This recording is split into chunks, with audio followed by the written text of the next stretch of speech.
નમસ્કાર વિદ્યાર્થી મિત્રો, welcome to Vishwam live. Vishwam લાઈવના આ ડિજિટલ પ્લેટફોર્મ ઉપર આપ સર્વે મિત્રોનું હાર્દિક સ્વાગત છે. ચાલો બધાને જય માતાજી, જય દ્વારકાધીશ, જય હિન્દ, જય ભારત. તો શરૂઆત કરી દઈએ છીએ આજે આપણે સાંસ્કૃતિક વારસાની. તો આજના લેક્ચરની અંદર આપણે ચર્ચા કરવાની છે ગુજરાતના લોકમેળાઓ. ગુજરાત અને ભારત બંનેને આપણે આવરી લેવાશું. ચાલો, તો પેલા તો લોકમેળા. ક્યાંથી શરૂઆત કરીએ છીએ? લોકમેળાથી. હવે મેળાના અલગ અલગ ભાગ પડે છે. ખાલી લોકમેળા નથી દોસ્તો, ખાલી ને ખાલી લોકમેળા નથી. ઘણા બધા ધંધાકીય મેળાઓ છે, ઘણા બધા ધાર્મિક મેળાઓ છે. આ બધાની ચર્ચાઓ આપણે કરશું. પહેલા તો એક શબ્દ સમજશું, અને એ શબ્દ છે મેળા. કયો શબ્દ છે? મેળા. હવે સાહેબ, આમાંથી સવાલો પહેલા તો કેવા પૂછાય, અથવા તો કઈ રીતના સવાલો પૂછાય, એની થોડી ઘણી પહેલા ચર્ચા કરો સાહેબ, પછી તમે શરૂઆત કરો. પીવાયક્યુ દરેક ટોપિકના આપણે સાથે લેવાના છે, જે પીએસસી ના પણ લેશું, અને કરંટની 2025ની જે પરીક્ષાઓ લેવાની છે એના પીવાયક્યુ ની પણ આપણે આમાં ચર્ચા સાથે કરતા જવું. ડન? હા, નોટ બધાય બનાવતી જવાની છે. ચાલો, હવે અહીંયા ધ્યાન આપો. થોડીક પહેલા ચર્ચાઓ કરી અને પછી આપણે શરૂઆત કરી દઈએ ભણવાની. તો કે ભાઈ, હમણાં તમારી રેવન્યુ તલાટીની પરીક્ષા ગઈ. રેવન્યુ તલાટીની પરીક્ષા ગઈ. એમાં એક જ મેળામાંથી 2 સવાલો પૂછાણા હતા. સાહેબ, એ કયો મેળો હતો? તો કે તરણેતરનો મેળો હતો. કયો હતો? તરણેતરનો મેળો. સાહેબ, આમાંથી વળી કયા 2 સવાલો પૂછાણા? સાહેબ, આમાંથી કયા 2 સવાલો પૂછાણા હતા? તો એક તો પેલો ત્રિનેતેશ્વર મહાદેવ વાળો હતો. ત્રિનેતેશ્વર મહાદેવ વાળો. મહાદેવ વાળો કે એનું મંદિર ક્યાં આવેલું છે? તરણેતર ખાતે. અને બીજો સવાલ હતો પેલો સામા પાસમ વાળો, ખેડા વગરના ખેતર વાળો હતો ને એ. એટલે 2 સવાલ તો ખાલી એક મેળામાંથી પૂછાણા હતા. આ સિવાય તો કે કોઈ પણ પેપર એવું નહીં હોય કે ડાયરેક્ટલી ઇનડાયરેક્ટલી સવાલો આમાંથી નહીં પૂછાણા હોય. અગાઉની જે ડીવાયએસઓનું પેપર હતું તો એમાં નહોતું પૂછાણું સવાલ.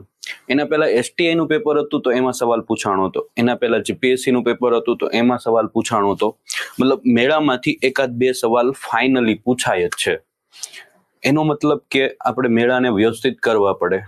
અને એક વસ્તુ તમે યાદ રાખજો દોસ્તો, કે મેળા છે, તહેવારો છે, ઉત્સવો છે. ઉત્સવોની અંદર ગુજરાત સરકારના જે મહોત્સવો છે એની ચર્ચા કરશું. ત્યાર પછી ગુજરાતી સાહિત્ય છે. આ 4 ટોપિક એવા છે ને જેમાંથી પ્રશ્નો આવે છે ને આવે છે. અત્યાર સુધીમાં બધા લોકો મેળાઓ કરાવતા, તહેવારો કરાવતા, પણ ગુજરાતી સાહિત્ય ઉપર આટલું મોટું ભારણ નહોતા આપતા. પણ હવે આપવું પડશે, કારણ કે છેલ્લી મેં 5 થી 7 એક્ઝામ જોઈ, એમાં 3 થી વધારે સવાલો ગુજરાતી સાહિત્યમાંથી પણ પૂછાણા છે. તો જે ટ્રેન્ડિંગ ટોપિક છે એની પણ ડિટેલમાં ચર્ચા કરશું, અને જેટલા પણ સિલેબસમાં ટોપિક આપ્યા છે બધાની પણ આપણે ડિટેલમાં ચર્ચા કરશું. સૌથી પહેલા તો મેળા શબ્દ ક્યાંથી આવ્યો? તો કે મેલક શબ્દ ઉપરથી. શેના ઉપરથી આવ્યો? મેલક. સાહેબ, આ મેલકનો અર્થ શું થાય? તો મેલકનો અર્થ થાય સમૂહમાં હળવું મળવું. શું થાય? સમૂહમાં હળવું મળવું. શું અર્થ થાય એનો? સમૂહમાં હળવું મળવું, એવો એનો અર્થ થાય. તો દોસ્તો, હવે આના ઉપર થોડી ચર્ચા કરીએ કે સાહેબ, સમૂહમાં હળવું મળવું આવો અર્થ થાય છે તો એક્ઝેક્ટલી મેળા શું કહેવા માંગે છે? તો કે ભાઈ, આજે આપણે આધુનિક યુગમાં ભણીએ છીએ, આજે આપણે આધુનિક યુગમાં છીએ, અને એના કારણે આપણને એટલો તહેવારનું મહત્વ નથી સમજાતું, મેળાનું મહત્વ નથી સમજાતું. આજથી તમે 100-150 વર્ષ પહેલા જતા રહો તો તમને આ મેળાનું મહત્વ સમજાય કે પહેલાના સમયની અંદર મનોરંજનનું કોઈ માધ્યમ નહોતું. અને એ સમયે લોકોના મનોરંજનનું સૌથી મોટું માધ્યમ કયું હતું? તો કે ભાઈ, મેળાઓ હતા. જોવો તમને આખું ચક્ર કઈ રીતના ગોઠવાયેલું હતું ને એની હું ચર્ચા કરું છું. ભારત છે ને એ કૃષિ પ્રધાન દેશ છે. ભારત છે કૃષિ પ્રધાન દેશ છે. આજે તમે જાણો છો કે ઘણા બધા ઉદ્યોગો ભારતની અંદર આવ્યા છે, પણ આજથી 50-100 વર્ષ પહેલા તમે જાઓ ત્યારથી લઈને આજ સુધીમાં એક મહત્વના બિઝનેસ તરીકે કોને જોવામાં આવે છે તો કે ખેતીને જોવામાં આવે છે. ભારતની હજુ પણ એવું કહેવાય છે કે 55% વસ્તી છે એ ખેતી પર આધારિત છે, અને એટલા માટે ભારતને શું કહેવાય છે, કૃષિ પ્રધાન દેશ તરીકે આપણે ઓળખીએ છીએ. તો આ કૃષિ પ્રધાન દેશની અંદર જે કંઈ તહેવારો છે, જે કંઈ મેળાઓ છે, એ કૃષિના આધારે ગોઠવાયેલા છે. આખું ચક્ર એ રીતના ગોઠવાયેલું છે. હું તમને એના વિશે થોડી ચર્ચા કરું. પહેલો સવાલ મારો કે ભારતની અંદર ચોમાસાની શરૂઆત ક્યારે થઈ? ચાલો કોમેન્ટમાં બધાય જવાબ આપવાનો છે મને. ભારતની અંદર ચોમાસાની શરૂઆત ક્યારે થઈ? ચાલો આ બધી વસ્તુ છે ને તમને બહુ બધી કામ લાગશે. ખાસ કરીને તિથિઓ આમાં જે યાદ રાખવાની આવે છે ને એ બહુ મહત્વ ધરાવે છે. ચાલો ફટાફટ બધાય મને કોમેન્ટમાં જવાબ આપી દેવાનો છે. જ્યાં સુધી વારસો ભણીને ત્યાં સુધી ગુજરાતીમાં જ મને જવાબ આપવાના છે. અંગ્રેજી મહિનો નહીં, ગુજરાતી મહિનો જ તમારે મને કહેવાનો છે. ચાલો ગુજરાતીમાં મહિનો કહેવાનો છે તમારે. કયો મહિનો આવશે? અષાઢ મહિનો આવશે. કયો મહિનો આવશે? અષાઢ મહિનો આવશે. અષાઢ મહિનાની અંદર ભારત અને ગુજરાતમાં શું પડે છે? વરસાદ પડે છે. હવે વરસાદ પડે એટલે ખેડૂતો શું કરે તો કે સાહેબ વાવણી કરે. ખેતરમાં શું કરે? વાવણી કરે. અષાઢ મહિનાની શરૂઆતમાં વરસાદ પડે છે અને એના કારણે ખેડૂતો છે ખેતરમાં શું કરે? વાવણી કરે, બીજની રોપણી કરે. બીજની રોપણી થયા પછી ખેડૂતોને કોઈ કામ નથી હોતું. જ્યાં સુધી એ વાવણી જે કરી છે એ ઉગીને તૈયાર ન થાય ત્યાં સુધી એને કોઈ કામ નથી હોતું. એટલા માટે ત્યાર પછીનો મહિનો આવે છે શ્રાવણ મહિનો.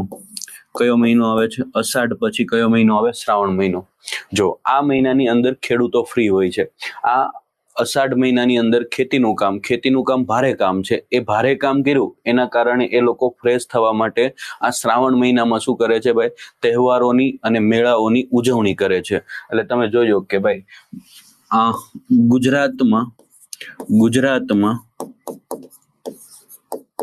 સૌથી વધારે મેળા કયા મહિનામાં ભરાય છે? સૌથી વધારે મેળા શ્રાવણ મહિનામાં ભરાય છે. કેટલા ભરાય તો કે 500 જેટલા. અને સૌથી વધારે હિન્દુ ધર્મના તહેવારો પણ કયા મહિનામાં આવે છે? શ્રાવણ મહિનામાં. તો જો અષાઢ મહિનામાં વાવણી થઈ, શ્રાવણ મહિનામાં સૌથી વધારે મેળાઓ ભરાય છે, કારણ કે અહીંયા ખેડૂતો કેવા હોય છે? ફ્રી હોય છે. એટલે જે ભારે કામ કરીને એ થાક્યા છે એના મનને ફ્રેશ કરવા માટે એ લોકો શું કરે છે? મેળાનું આયોજન કરે છે. મેળા હંમેશાના માટે ક્યાં ભરાય છે? કાં તો નદી કિનારે ભરાય છે, કાં તો કોઈ નયનરમ્ય દ્રશ્ય હોય, નદી કિનારો હોય, પહાડ છે કે ખુલ્લું મેદાન છે, ત્યાં શું ભરાતા હોય છે? મોટા ભાગે મેળાઓ ભરાતા હોય છે. અષાઢ, શ્રાવણ, ભાદરવો અને આસો. કયો મહિનો આવે છે? આસો. આ 4 મહિના તમે જુઓ ને દોસ્તો, તો અહીંયા ખરીફ પાક છે ને એનું શું થયું હોય છે? અષાઢ મહિનામાં વાવેતર થયું હોય અને આસો મહિનો આવતા શું થઈ જાય ભાઈ? તો કે એક પાક પાકીને તૈયાર થઈ જાય. જેવો ભાદરવો મહિનો પૂરો થવા આવે એટલે ખેડૂતોની અંદર મોસમ આવે. એ લોકો મોસમ કે જે લોકો ગામડામાંથી આવતા છે ને એને ખબર હશે કે મોસમનો સમયગાળો કહેવાય. આ જે મહિનો ચાલે છે ને ભાદરવો મહિનો પૂરો થાય ને આજે તમે પેલો નોરતું જોવો છો તો કયો મહિનો થઈ ગયો? તો કે આસો મહિનો શરૂ થઈ ગયો. મતલબ કે આસો મહિનાની અંદર જેવા છેલ્લા 15 દિવસ આવે ને એટલે ખેડૂતો ખેતરમાં કાપણી કરે. કયા? આસો મહિનાની શરૂ, ભાદરવા મહિનાનો અંતિમ સમય અને આસો મહિનાના પ્રારંભમાં ખેડૂતો શું કરે? કાપણી કરે. શું કરે ભાઈ? કાપણી કરે. કાપણી કરીને જેવા ખેડૂતો ફ્રી થાય છે એટલે તરત પાછા આપણા તહેવારો શરૂ થાય છે. કયા મહિનામાં? તો કે આસો મહિનામાં. શું થાય છે? તહેવારો આસો મહિનામાં શરૂ થાય છે. આસો આસો મહિનાનો એન્ડનો સમયગાળો અને કારતક મહિનાનો શરૂઆતનો સમયગાળો. કારતક મહિનાનો કયો શરૂઆતનો સમયગાળો.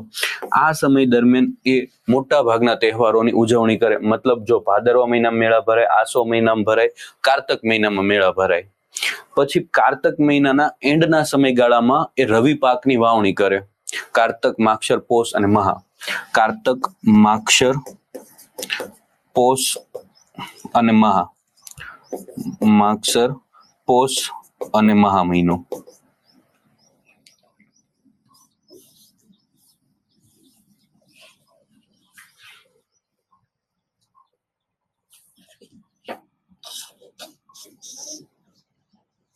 કારતક, માક્ષર, પોષ અને મહા. ફાળિયો સ આવશે અહીંયા. મહા મહિનો. આ 4 મહિના એટલે રવિ પાક. કયો પાક? રવિ પાક. રવિ પાકની અહીંયા કારતક મહિનાના એન્ડમાં વાવણી થાય. કારતક મહિનાના એન્ડમાં વાવણી થાય. મહા મહિનો આવે ને ત્યાં એની શું થઈ જાય? કાપણી થઈ જાય. એટલે જો પાછા ફાગણ મહિનામાં શું આવે છે? તહેવારો આવે છે. કયા મહિનામાં પાછા તહેવારો આવે છે? ફાગણ મહિનામાં. હોળી ધૂળેટીનો સમય આવે છે અને તમને ખબર છે કે આદિવાસીઓના મોટા ભાગના મેળાઓ ફાગણ મહિનામાં ભરાય છે. તો એટલું મગજમાં યાદ રાખવાનું કે સાહેબ હિન્દુ ધર્મના સૌથી વધારે મેળાઓ કયા મહિનામાં ભરાય? શ્રાવણ મહિનામાં. પછી તમને કોઈ મેળાની તિથિ પૂછે, કાં તો એ શ્રાવણ મહિનામાં આવતી હોય, કાં તો એ કારતક અથવા તો આસો મહિનામાં, કાં તો ભાદરવા મહિનામાં આવતી હોય. ભાદરવા મહિનામાં એક જ છે એટલે ભાદરવા મહિનામાં બહુ વધારે મેળા નહીં યાદ રાખવા પડે. એટલે કાં તો ભાદરવો અને આસો મહિનો. ત્યાર પછી ફાગણ મહિનામાં વધારે મેળા આવશે. એટલે જ્યારે તમને કોઈ મેળાની તિથિ પૂછે, મને સૌથી વધારે સ્ટુડન્ટ જો મને કહેતા હોય તો એ પૂછે કે સાહેબ આ મેળાની અંદર તિથિ કઈ રીતના યાદ રાખવાની, તો તમારે યાદ રાખી લેવાનું એક શ્રાવણ મહિનો, એક ભાદરવો, એક આસો મહિનો અને એક ફાગણ મહિનો. મોટા ભાગે આ 4 મહિનાની અંદર મોટા ભાગના મેળાઓ ભરાય છે.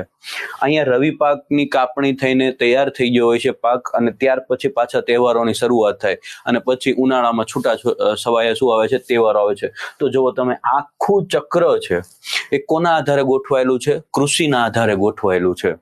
એટલે દરેક મેળો છે ને કે પછી દરેક તહેવાર છે, જો આ બંનેની એક સાથે ચર્ચા કરું છું એ એટલા માટે કરું છું, બંને એકાબીજા સાથે મર્જ થયેલા છે.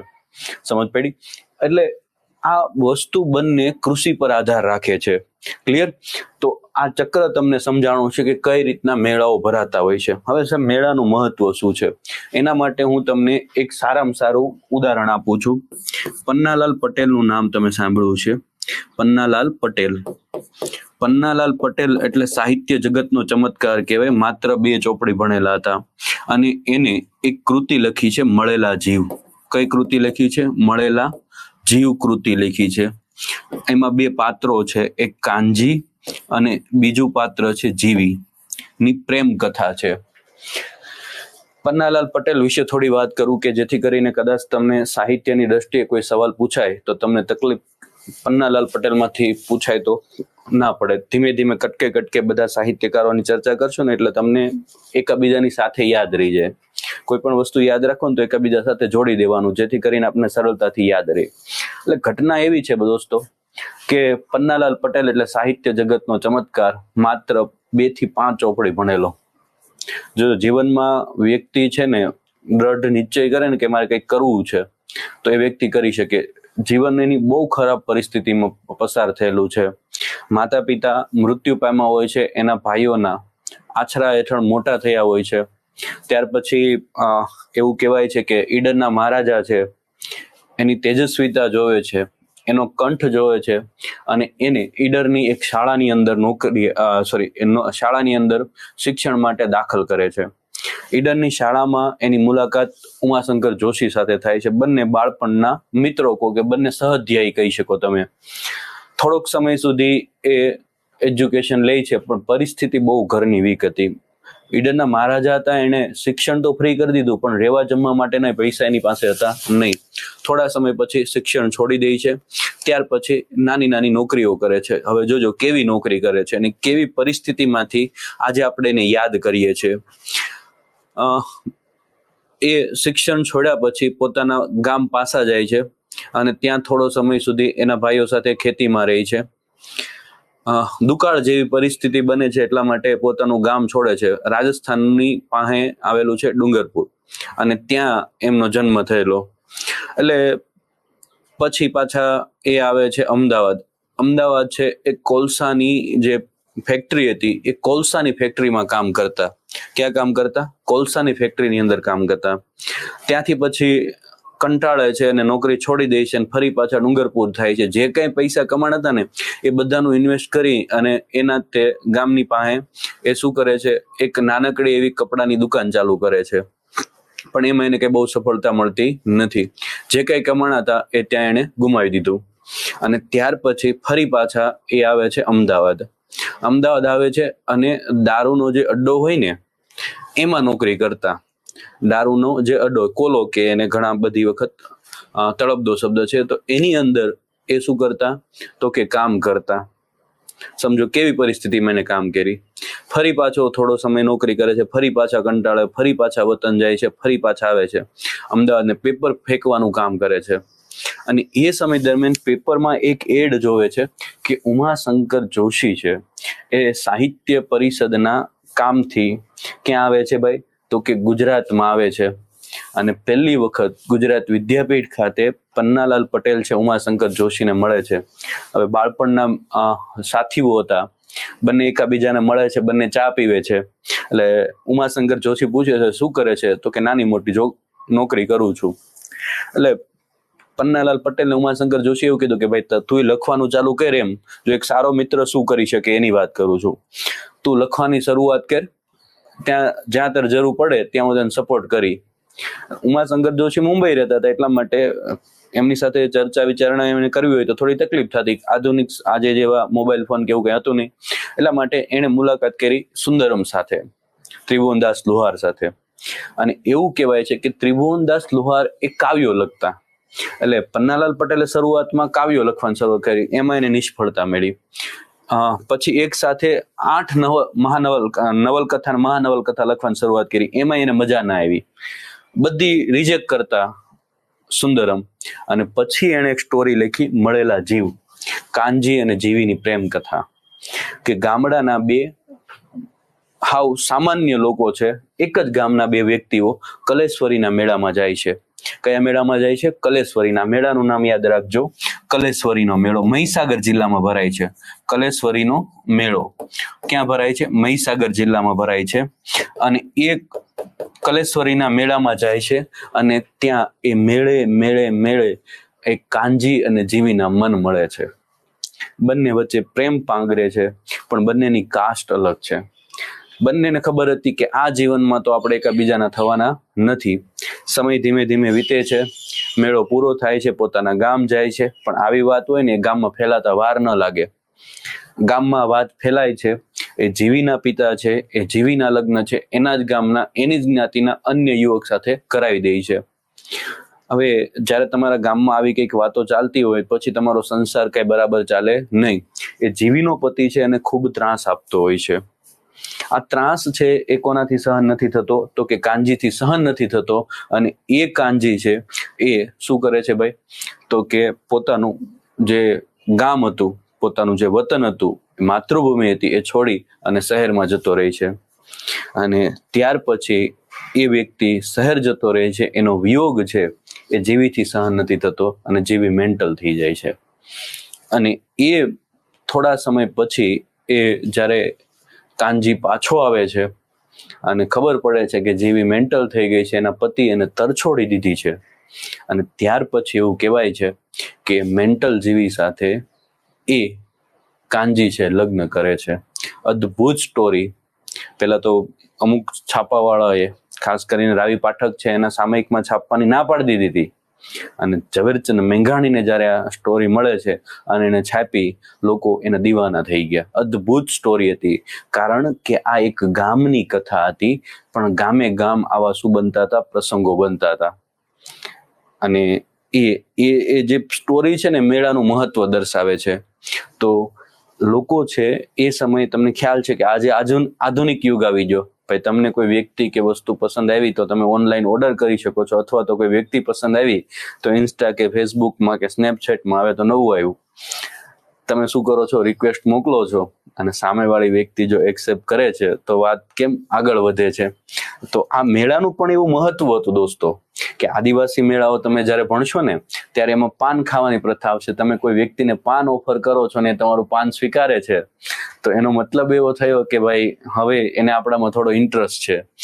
આવા અદ્ભુત પરંપરાઓ હતી. તરણેતરના મેળામાં જોજો કે જેના હાથમાં છત્રી છે એ કુંવારો પુરુષ છે.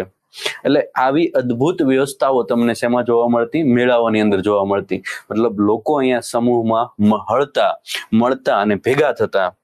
મેળાઓ છે ને ખાલી એવું કહેવાય કે ખાલી હળવા મળવા માટે નહોતા, પણ મેળાઓ છે, સંસ્કૃતિ છે, ખાનપાન છે, રિવાજ છે, દેવી દેવતાઓ છે, પ્રકૃતિને કેન્દ્રમાં રાખી અને આનું શું થતું તો કે આયોજન થતું મેળાનું.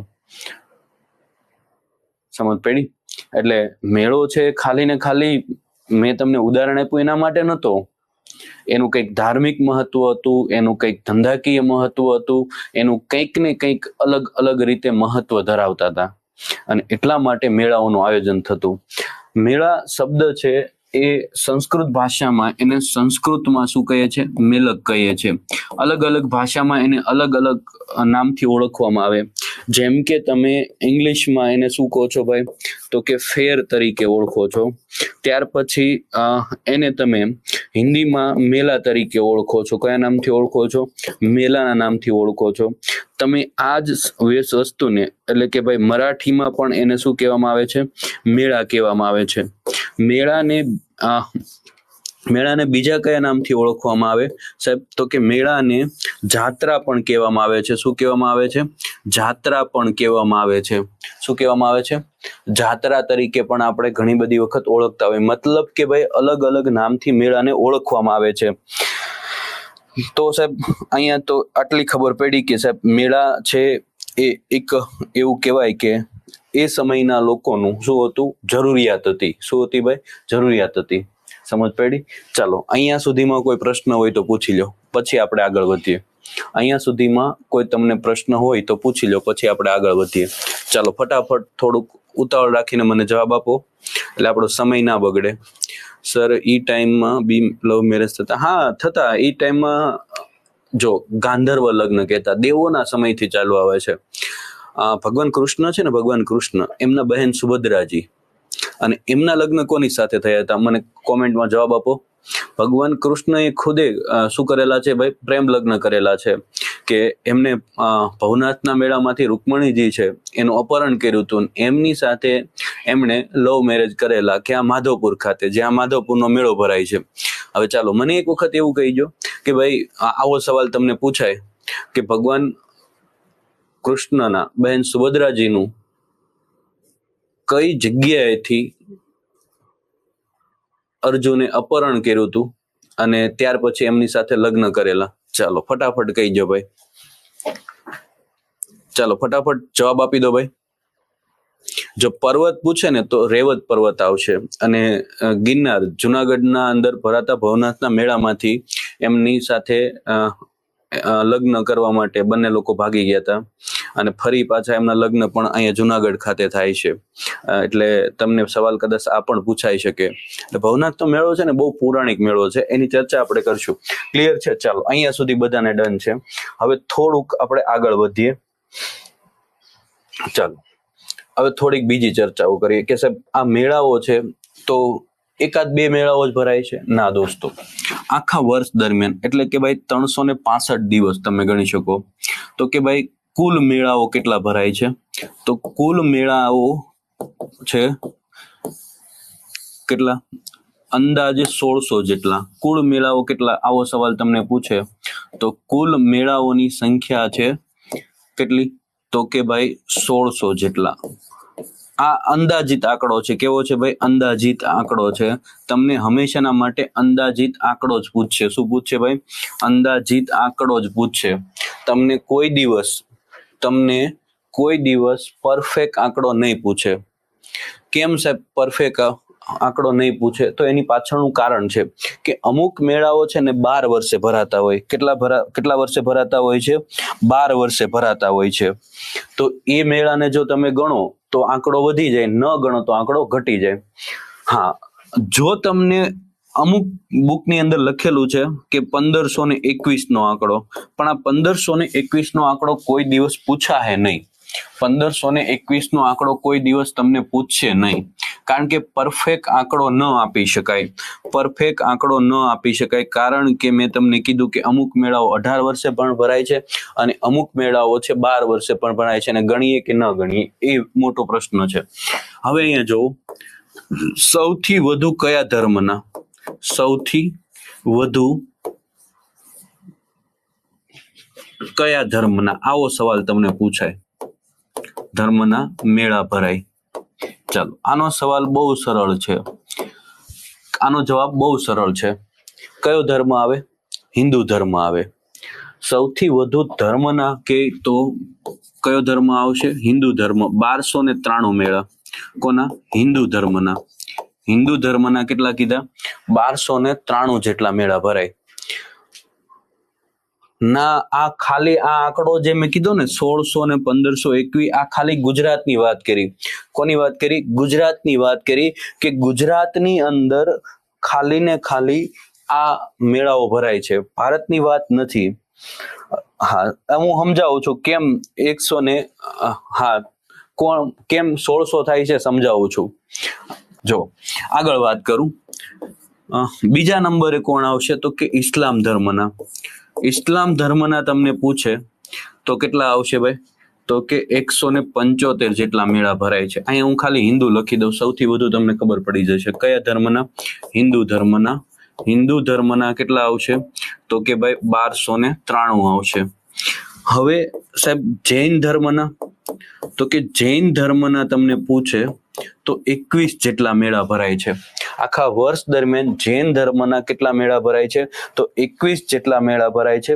લોક મેળા આવે અને ધંધાદારી મેળા આવે. લોક મેળા કેટલા છે? આ બધાને હમણાં હું અલગ અલગ રીતે સમજાવું છું કે સાહેબ લોક મેળા કેટલા? તો લોક મેળા જો તમને પૂછે તો લોક મેળા 14 આવશે. કોને લોક મેળો કોને કહેવાય, ધાર્મિક મેળો કોને કહેવાય, એ બધું સમજાવું. લોક મેળા કેટલા છે ભાઈ? તો કે ભાઈ એ 14 છે. જો તમને પૂછે કે ભાઈ વ્યાપારી મેળા, મેળા કેટલા? તો કે 13 જેટલા મેળાઓ વ્યાપારી મેળા છે. અને સૌથી ઓછા કયા ધર્મના? તો પારસી ધર્મના. પારસી ધર્મનો ખાલી એક જ મેળો ભરાય છે. ક્યાં? તો કે ઉદવાડા ખાતે. ક્યાં ભરાય છે? ઉદવાડા ખાતે પારસી ધર્મનો એક જ મેળો ભરાય છે. બાકી તમને સવાલ એવો પૂછાય કે કયા ધર્મના સૌથી વધારે, તો કયો આવશે ભાઈ? તો કે એ આવશે હિન્દુ ધર્મ. સૌથી ઓછા કયા ધર્મના? તો પારસી ધર્મના 1. ચાલો હવે હું સમજાવું છું ભાઈ કે સાહેબ આ 1600 જેટલા મેળા તમે અમને કીધું છે કે આખા વર્ષ દરમિયાન ભરાય, તો વર્ષમાં તો સાહેબ 365 દિવસ જ છે. તો 1600 મેળા કે 1521 મેળા કેમ થાય? તો સમજો, અહીંયા માનો કે જન્માષ્ટમીનો તહેવાર છે. શું છે ભાઈ? જન્માષ્ટમીનો તહેવાર છે.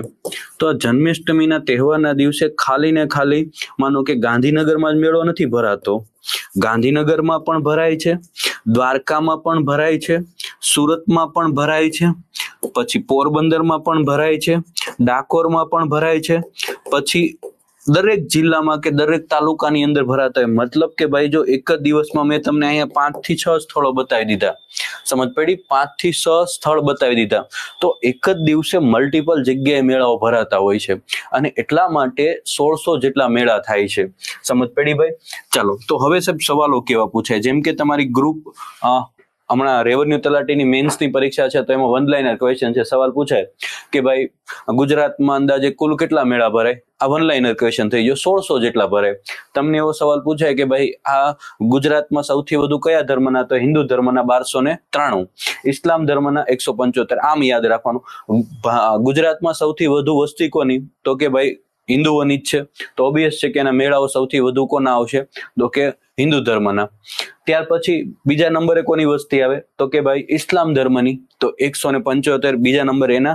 ત્રીજા નંબરે કોની? તો કે જૈન ધર્મની, તો કેટલા આવશે? 21. સૌથી ઓછી વસ્તી કોની છે ગુજરાતમાં? તો કે પારસીઓની. જેમ આપણી વસ્તી ઘટાડવા માટે સરકાર પ્રયત્નો કરે છે, તમે શું કરો? વસ્તી ઘટાડો, એના માટે પ્રયત્ન થાય છે. જ્યારે એકમાત્ર સમાજ એવો છે, એકમાત્ર ધર્મ એવો છે કે એની વસ્તી વધારવા માટે પ્રયત્ન કરવા આવે છે. સરકાર છે એની વસ્તી વધારવા માટે શું કરે છે? પ્રયત્ન કરે છે, અને એ છે પારસી સમુદાય. પારસી સમુદાયની વસ્તી દિન પ્રતિદિન ઘટતી જાય છે, કારણ કે એના અમુક નિયમો એવા છે કે જેમ કે કોઈ પારસી યુવક છે એ કોઈ પારસી યુવતી સાથે લગ્ન કરે, એનું સંતાન જે થાય છે ને એ જ પારસી ગણાય. માનો કે કોઈ પારસી યુવક છે એને અન્ય ધર્મની યુવતી સાથે લગ્ન કર્યા અને એનું જે સંતાન થાય ને એને પારસી ન ગણવામાં આવે. કોઈ પારસી ધર્મની યુવતી છે અને એને હિન્દુ ધર્મના યુવક સાથે લગ્ન કર્યા તો એનું સંતાન છે એ પારસી ન ગણાય. પારસીઓનું ધાર્મિક સ્થાન એટલે 11. કોઈ પણ રાષ્ટ્રનો મોટામાં મોટો વડો હોય, જેમ કે આપણા રાષ્ટ્રના પ્રધાનમંત્રી PM નરેન્દ્રભાઈ મોદી છે, એ એવું કહે કે મારે પારસી ધર્મના ધાર્મિક સ્થાન 11માં જવું, એને એન્ટ્રી નહીં મળે. તમે કોઈ દિવસ વિડીયો એવો નહીં જોયો હોય કે ભાઈ જે આપણા પ્રધાનમંત્રી છે એ કોઈ 11માં ગયા હોય. પારસીઓનું ધાર્મિક સ્થાન 11 છે, કારણ કે એમાં પારસીઓ સિવાય કોઈ જઈ શકતું નથી.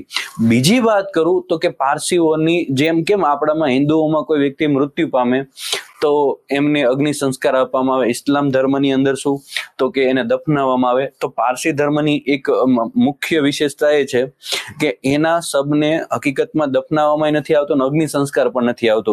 પક્ષીઓને ખાવા માટે એ સ્પેશિયલી જગ્યા હોય ત્યાં મૂકી દેવામાં આવે. પક્ષીઓ એના શરીરને નોચીને ખાય છે. એટલે આવી બધી વ્યવસ્થાઓ છે. શું છે?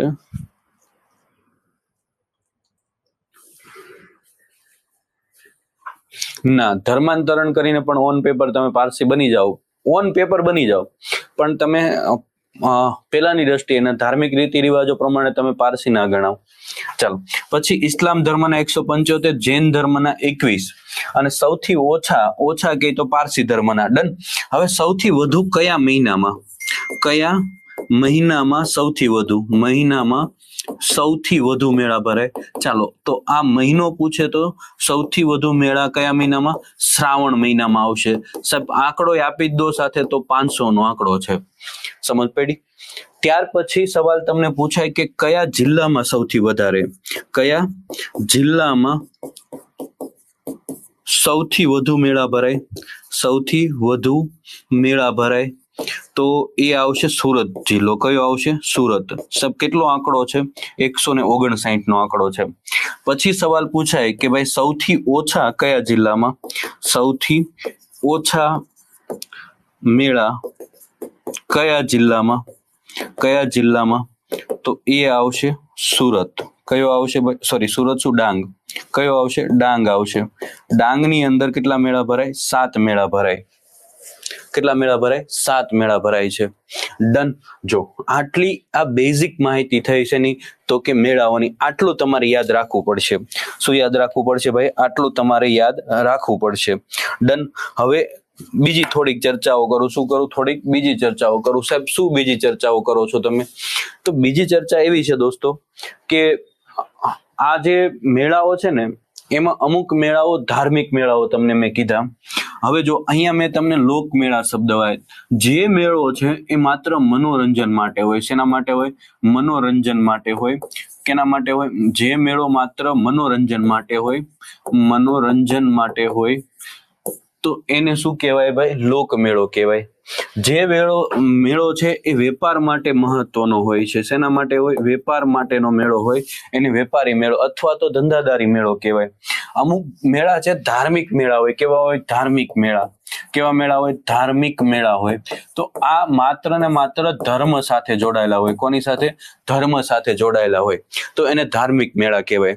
હમણાં તમારી કદાચ આના પહેલાની જે STI ની પરીક્ષા ગઈ, ડિવાઇસો પહેલા STI ની પરીક્ષા ગઈ, એમાં આ સવાલ હતો કે ભાઈ ભીલ મેળો કીધો તો એમાં શામળાજીના મેળાની વાત કરી કે શામળાજીનો મેળો જે છે એની બાબતે નીચેના વિધાનો તપાસો. એમાં પહેલું વિધાન એવું હતું કે ભાઈ શામળાજીનો મેળો છે એ ધાર્મિક મેળો છે. બીજું વિધાન એવું હતું કે શામળાજીનો મેળો છે એ વેપારી મેળો છે. ત્રીજું વિધાન એવું હતું કે શામળાજીના મેળાનું ધાર્મિક અને વેપારિક બંને મહત્વ છે. તો આનો મતલબ શું થાય? તો કે અમુક મેળાઓ છે ધાર્મિક પણ છે અને અમુક મેળાઓ છે એ વેપારી મેળાઓ પણ છે. અમુક મેળાઓ એવા છે જેમ કે શામળાજીનો મેળો છે, એનું ધાર્મિક અને વેપારિક બંને મહત્વ છે. કારણ કે ત્યાં છે ને આગળ હાટ બજાર ભરાય છે. મોટા ભાગના આદિવાસી મેળાઓમાં હાટ બજારો એટલે કે નાની નાની વસ્તુઓનું ત્યાં વેચાણ થતું હોય છે, અને એટલા માટે એને ધાર્મિક મેળો પણ ગણવામાં આવે છે, અને એ મેળાને તે તમે શું કહી શકો? વેપારિક મેળો કહી શકો. એટલે આ સ્ટેટમેન્ટ ટાઈપ સવાલની અંદર થોડા તમને સવાલ એવા પૂછે કે જે તમે વિચારવા માટે મજબૂર થઈ જાઓ. સમજ પડી? એટલે થોડુંક મગજમાં ક્લિયર રાખવાનું. બેઠે બેઠું આજે પણ કહું છું, અને કોઈ પણ તમે બેચ ગમે ત્યારે જોઈન કરશો ત્યારે પણ કહીશ કે કોઈ દિવસ બેઠે બેઠા શબ્દો અહીંયાના નહીં પૂછાય, કારણ કે અમે તમને સરળ ભાષામાં કરીને સમજાવતા હોય. આને થોડા એ ટેકનિકલ શબ્દોથી રજૂઆત કરતા હોય છે, એટલે તમારે પહેલા ક્વેશ્ચનને સમજવાનો, વાંચવાનો અને પછી આગળ વધવાનું. ડન છે? ચાલો હવે ભારત તરફ આગળ વધવાનું છે. ક્યાં? ભારત તરફ આગળ વધવાનું છે. પેલા ભારતના મેળાઓ જોવું, જે મહત્વના છે, જે કરંટની દ્રષ્ટિએ મહત્વના છે ને, એ આપણે જ્યારે એક્ઝામ ઉપર કરંટની દ્રષ્ટિએ જ્યારે વાત કરશું ને ત્યારે કરશું. ચાલો, ભારતની અંદર જેમ મેં તમને કીધું ને કે ભાઈ ગુજરાતમાં લોકમેળા ભરાય, ધંધાદારી મેળા ભરાય, પશુ મેળા ભરાય, એમ ભારતમાં પણ આવા મેળાઓ ભરાય છે. એમાં સૌથી મોટો મેળો અને સૌથી મહત્વનો મેળો એટલે કે કુંભ મેળો. કયો મેળો છે? કુંભ મેળો. તો એ કુંભ મેળાની ચર્ચા આપણે કરવાની છે. શેની ચર્ચા કરવાની છે ભાઈ? કુંભ મેળાની.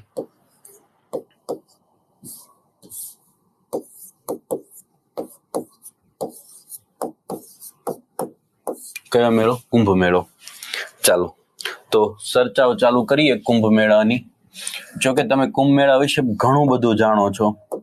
ચાલો, સૌથી પહેલા મારો સવાલ છે કે કુંભ મેળો છે એનું નામ કુંભ મેળો જ કેમ પડ્યું? ચાલો કોમેન્ટમાં જવાબ આપો. કુંભ મેળો છે એનું નામ કુંભ મેળો જ કેમ પડ્યું? કોમેન્ટમાં મને જવાબ આપી દો ભાઈ, પછી આપણે આગળ ચર્ચાઓ ચાલુ કરીએ. કુંભ મેળાનું નામ કુંભ મેળો જ કેમ પડ્યું? ચાલો સમજો. ઘટના એવી છે કે એક દિવસ બધા દેવતાઓ છે એ ભગવાન ઇન્દ્ર પાસે જાય છે. કોની પાસે જાય છે? ભગવાન ઇન્દ્ર પાસે જાય છે. ભગવાન ઇન્દ્ર પાસે જઈ અને વાત કરે છે કે દેવતાઓ, કે આપણે રાક્ષસોને ઘણા બધા શું આપી દીધા છે ભાઈ? વરદાનો આપી દીધા છે.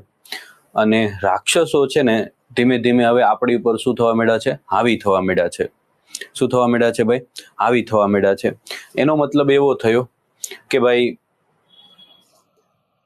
હવે દેવતાઓ છે એ રાક્ષસો સામે ટકે એમ નથી લાંબો સમય.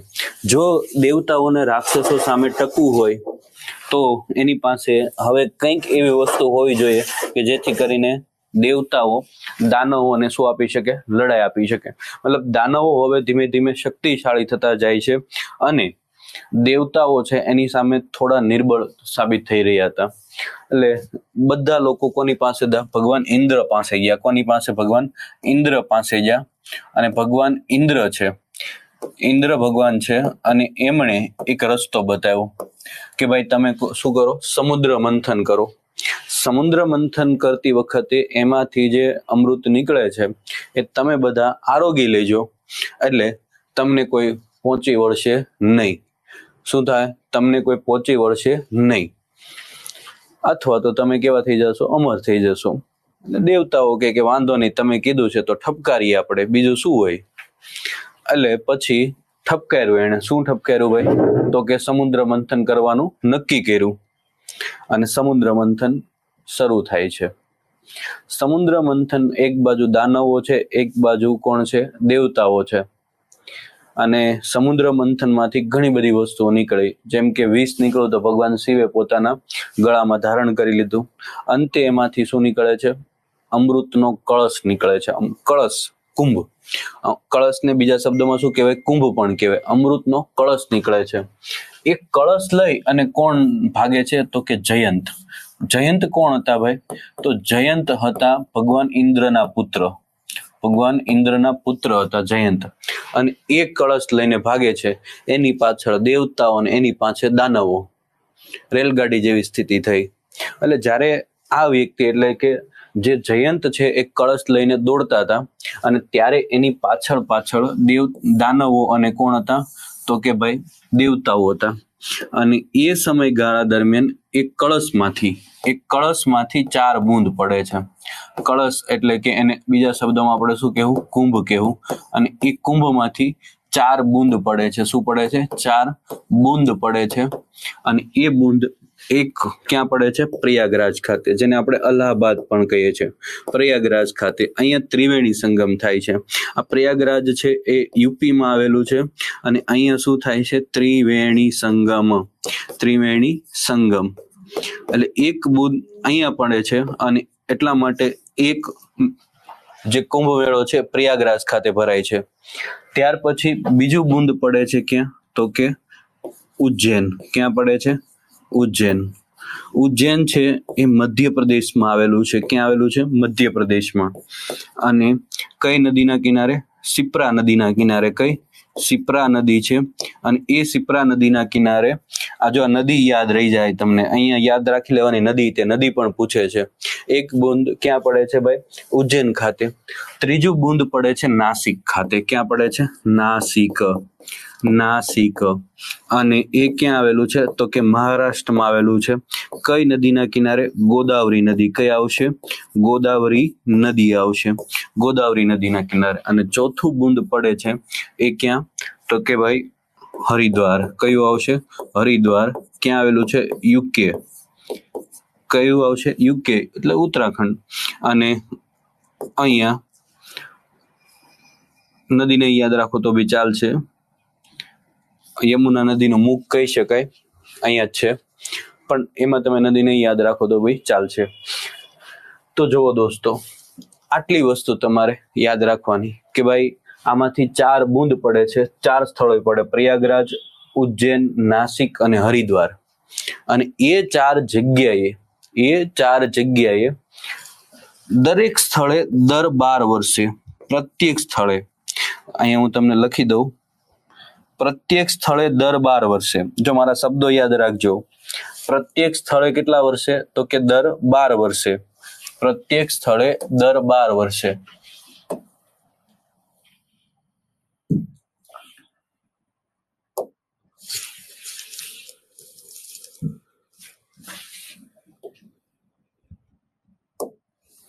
થોડું ઉપર લઈ લઉં એટલે વાંધો નહીં ને, ઉપર જતું રહી તો ચાલો.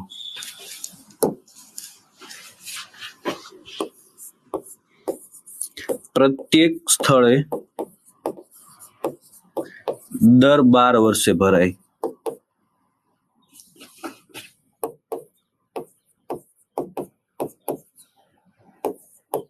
ભરાતા મેળાને કુંભ મેળો કહે છે. સમજો હવે અહીંયા શું કીધું છે. દરેક સ્થળે મતલબ કે પ્રયાગરાજ ખાતે જે મેળો ભરાય ને એ 12 વર્ષે ભરાય. ઉજ્જૈન ખાતે ભરાય ને મેળો એ 12 વર્ષે. નાસિક ખાતે 12 વર્ષે અને હરિદ્વાર ખાતે દર 12 વર્ષે. દર 6 વર્ષે આ જ સ્થળોએ ભરાતા મેળાને અર્ધ કુંભ મેળો કહે છે. શું કહે છે? અર્ધ કુંભ મેળો કહે છે. અર્ધ કુંભ મેળો કહે છે. સમજો શું કીધું તો કે ભાઈ અહીંયા પ્રયાગરાજ ખાતે 6 વર્ષે ભરાય ને એને શું કહેવું આપણે? અર્ધ કુંભ મેળો. ઉજ્જૈનમાં 6 વર્ષે ભરાય એને શું કહેવું? અર્ધ કુંભ મેળો. નાસિકમાં 6 વર્ષે ભરાય એને શું કહેવું? અર્ધ કુંભ મેળો. અને હરિદ્વારમાં ભરાશે એને શું કહેવું? અર્ધ કુંભ મેળો. દર 6 વર્ષે. દર 144 વર્ષે ભરાતા, દર 144 વર્ષે ભરાતા કુંભ મેળાને મહાકુંભ મેળો કહે છે. મહાકુંભ મેળો કહે છે. એટલે કે હમણાં જે 2024-25માં કુંભ મેળાનું આયોજન થયું એ કેવો હતો? મહાકુંભ મેળો હતો. એ 144 વર્ષ પછી હવે મહાકુંભ મેળો ભરાય. સમજ પડી? તો દર 144 વર્ષે કુંભ મેળો ભરાય અને એને શું કહેવાય છે? તો એને કહેવાય છે શું? તો કે મહાકુંભ મેળો. શું કહેવાય છે ભાઈ? મહાકુંભ મેળો કહેવાય છે. ડન. ચાલ, હવે સાહેબ આ કુંભ મેળામાં હોય શું? તો કે ભાઈ આ હિન્દુ ધર્મનો સૌથી મોટો ધાર્મિક મેળો છે. કેવો છે? ધાર્મિક મેળો છે. 3 થી 4 મહિના સુધી ચાલે છે. 3 થી 4 મહિના સુધી આ મેળો ચાલે છે. કેટલા મહિના સુધી? 3 થી 4 મહિના સુધી આ મેળો ચાલે છે. હવે બીજી વાત કરીએ, આ મેળા વિશે થોડીક ચર્ચાઓ કરીએ. તો કે ભાઈ આ મેળો છે ને એનું મહત્વ શું છે? ચાલો મને કોઈ કહે ભાઈ આનું મહત્વ શું છે? તમે બધાએ આ મેળા વિશે સાંભળ્યું છે, ક્યાંક ને ક્યાંક તમે સાંભળ્યું છે. તમે શું સાંભળ્યું છે આ મેળા વિશે? થોડીક તમે મને જવાબ આપો. ચાલો, કે તમે આ મેળા વિશે શું સાંભળેલું છે અને તમને શું લાગે છે? ચાલો ફટાફટ જવાબ આપો.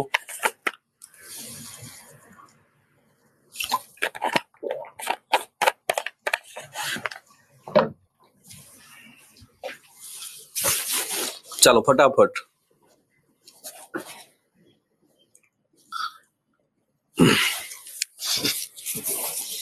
જ્યારે આ કુંભ મેળો ભરાય ને ત્યારે નદીમાં સ્નાન કરવાનો મહિમા છે. શું છે ભાઈ? સ્નાનનું મહત્વ. સર, દર 12 વર્ષે 4 મેળા થાય છે. કોઈ એક જ જગ્યાએ થાય છે?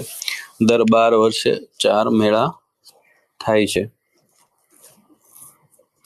હવે અહીંયા સમજો, એ હું પ્રત્યેક સ્થળ એટલા માટે જ લખ્યું હતું, એ જ તમારે સમજવાનું હતું કે દર 12 વર્ષે 4 મેળા થાય છે કે કોઈ એક જગ્યાએ થાય છે. સમજો આમાં કેવું હોય ખબર? માનો કે આ પ્રત્યેક સ્થળ લખ્યું ને, આનો મતલબ શું થાય કે અહીંયા 12 વર્ષે ભરાઈને એને કુંભ મેળો કહેવાય. ક્યાં? પ્રયાગરાજમાં દર 12 વર્ષે ભરાય ને એને કુંભ મેળો કહેવાય. પછી ઉજ્જૈનમાં દર 12 વર્ષે ભરાય એને કુંભ મેળો કહેવાય. નાસિકમાં દર 12 વર્ષે અને હરિદ્વારમાં દર 12 વર્ષે. પણ તમે જોજો કે દર 3-4 વર્ષે કુંભ મેળો હોય. દર 4 વર્ષે કુંભ મેળો હોય. કેમ હોય? માનો કે આપણે ઉદાહરણ તરીકે લઈએ કે કોઈ આ વર્ષ છે તો અહીંયા કુંભ મેળો ભરાણો, આના 4 વર્ષ પછી એટલે કે 5મા વર્ષે અહીંયા મેળો ભરાણો કે ચોથા વર્ષે અહીંયા 4 ઉમેરીએ એટલે કે કદાચ 9મા વર્ષે અને પછી પાછો અહીંયા 12મા વર્ષે. તો જો અહીંયાથી લઈને આ સ્થળ આવ્યું ત્યાં કેટલામું? 12મું વર્ષ આવી ગયું. સમજ પડી તમને? ક્લિયર? હા કે ના? એ આખું આ સાયકલ એવી રીતના ગોઠવાયેલી છે. સમજ પડી? એટલે આવે દર 4 વર્ષે કુંભ મેળો. સમજ પડી? આવે દર 4 વર્ષે કુંભ મેળો, પણ અલગ અલગ સ્થળે આવે. માનો કે જો પ્રયાગરાજમાં આ વર્ષે આવ્યો તો 4 વર્ષ પછી ઉજ્જૈનમાં હશે કુંભ મેળો, એના 4 વર્ષ પછી નાસિકમાં કુંભ મેળો છે, એના 4 વર્ષ પછી હરિદ્વારમાં કુંભ મેળો છે. એટલા માટે મેં પ્રત્યેક સ્થળ કીધું છે. શું કીધું છે? પ્રત્યેક સ્થળ મતલબ એક જ સ્થળે દર 12 વર્ષે. સમજ પડી? હા કે ના? જો સમજવા જેવી વાત છે. હા, ચાલો હવે જો કે ભાઈ હા, અલગ અલગ તિથિ પ્રમાણે સ્નાનનો પણ મહિમા છે. ચાલો હવે બીજી થોડીક ચર્ચા કરું દોસ્તો, કે ભાઈ ખાલી ને ખાલી આ મેળો છે ને એવું નથી. આ મેળાની અંદર એવું કહેવાય છે કે સાધુ સંતો છે એ સાધુ સંતો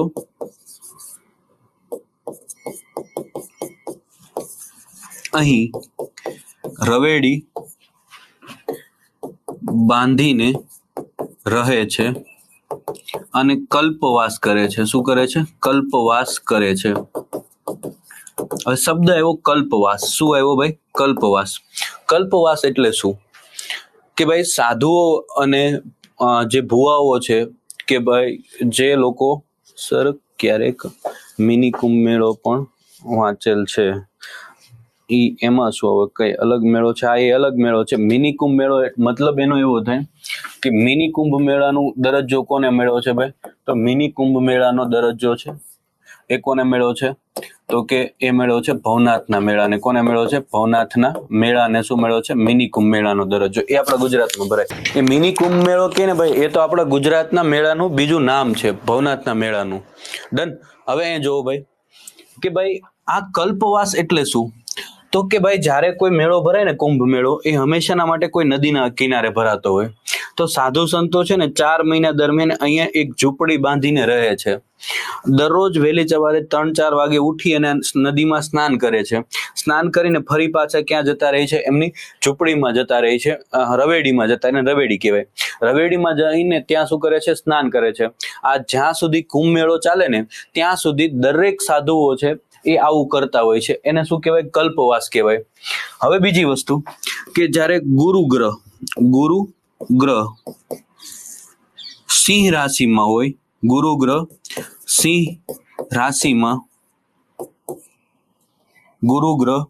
સિંહ રાશિમાં હોય ત્યારે ભરાતા કુંભ મેળાને સિંહસ્થ કુંભ મેળો કહે છે. સિંહસ્થ કુંભ મેળો કહે છે. કે ગુરુ ગ્રહ છે ને એ જ્યારે કઈ રાશિમાં હોય તો કે ભાઈ ગુરુ ગ્રહ જ્યારે કઈ રાશિમાં હોય? સિંહ રાશિમાં હોય. અને ત્યારે જે મેળો ભરાય છે એને શું કહેવાય ભાઈ? સિંહસ્થ કુંભ મેળો કહેવાય. અને હવે જોજો, બહુ જ મહત્વની વાત છે કે ભાઈ આ મેળા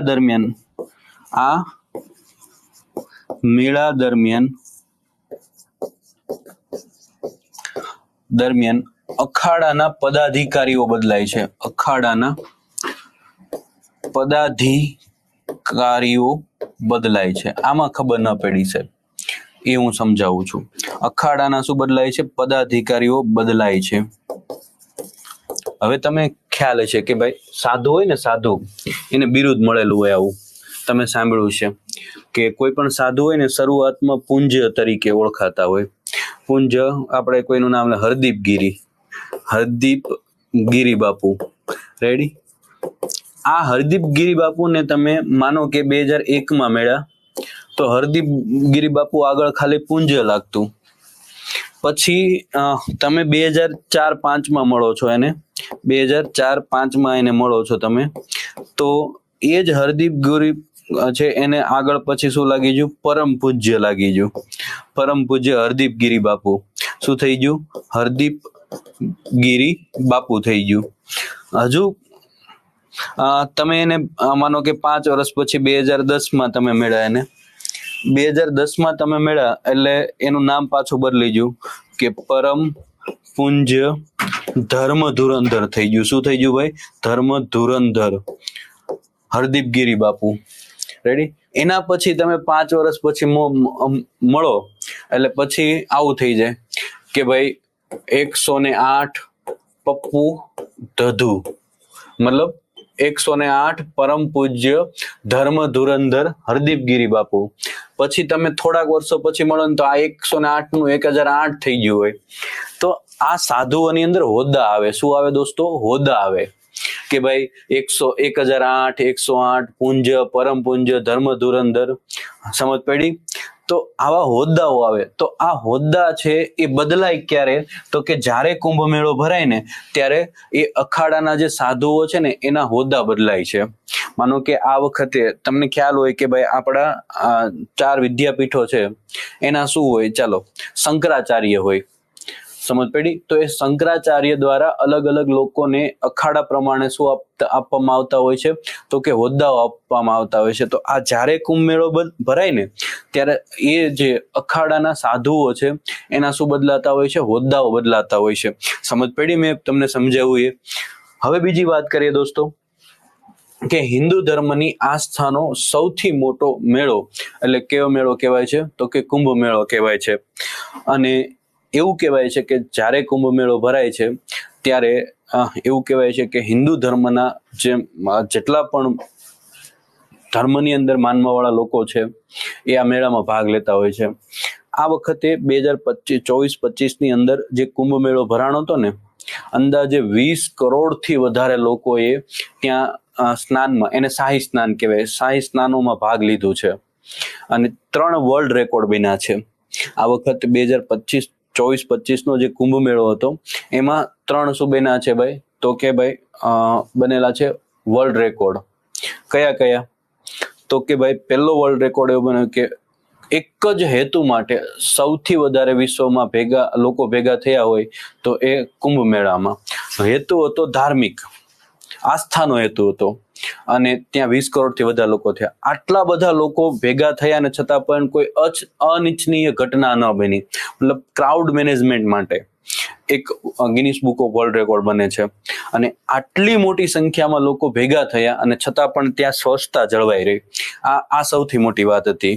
મતલબ એવો થયો કે ભાઈ આ જે મેળો છે એમાં આ 3 મહત્વની બાબતો હતી. હવે બીજી થોડી ચર્ચા કરું મિત્રો, કે આ મેળાઓ છે ને એક આર્થિક ઉપાર્જન માટે, અર્થોપાર્જન માટે પણ બહુ મહત્વ ધરાવે છે. કે આર્થિક રીતે ત્યાંની જે રોજગારી છે એમાં પણ ઘણું બધું પુશઅપ આપી દેતો હોય છે. ડન. તો આ વાત થઈ છે ની, તો કે ભાઈ કુંભ મેળાની. શેની વાત થઈ? કુંભ મેળાની વાત થઈ. ડન.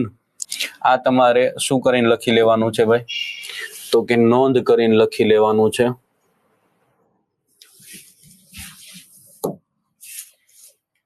શું લખી લઈએ સાહેબ? તો કે ભાઈ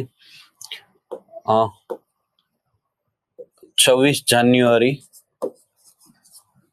2025 પ્રજાસત્તાક દિવસ હતો આપણો. પ્રજાસત્તાક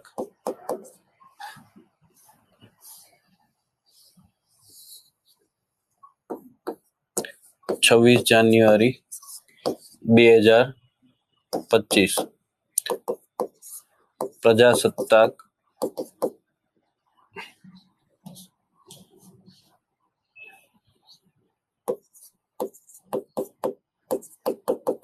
દિવસ હતો. અને એ સમય દરમિયાન પરેડમાં જે ટેબલો હતો એ કયો હતો? યુપીનો હતો. યુપીના ટેબલાને પ્રથમ નંબર મળે છે. યુપીનો જે ટેબલો હતો એને પ્રથમ નંબર મળે છે. અને એની થીમ કોના ઉપર આધારિત હતી? કુંભ મેળા ઉપર આધારિત હતી. કોના ઉપર હતી? કુંભ મેળા પર આધારિત એની શું હતી? થીમ હતી. હમણાં આ જ સવાલ છે બેઠે બેઠો ક્યાં પૂછાઈ ગયો ભાઈ? તો કે આપણી એક્ઝામમાં પૂછાઈ ગયો. કઈ? તો કે 26 જાન્યુઆરી 2025 પ્રજાસત્તાક દિવસના પરેડમાં જે ટેબલો હતો એનો પહેલો નંબર કોનો આવે છે? તો કે યુપીનો આવે છે.